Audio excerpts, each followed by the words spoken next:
In this short video, we will see how to reset for the password of AWS RDS for MS SQL Server. Okay, see, I have connected to AWS RDS for the MS SQL Server.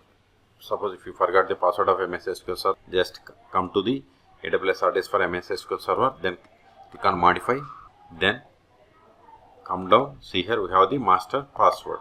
So we have to provide the password.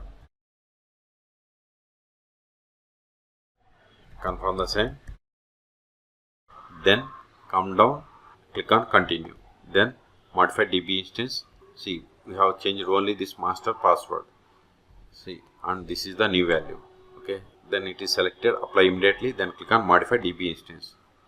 See, successfully modified. Okay, so in this video we have seen how to change the password of AWS RDS for MS SQL Server master user password. So in this video we have seen how to change the password of AWS RDS for MS SQL Server master username.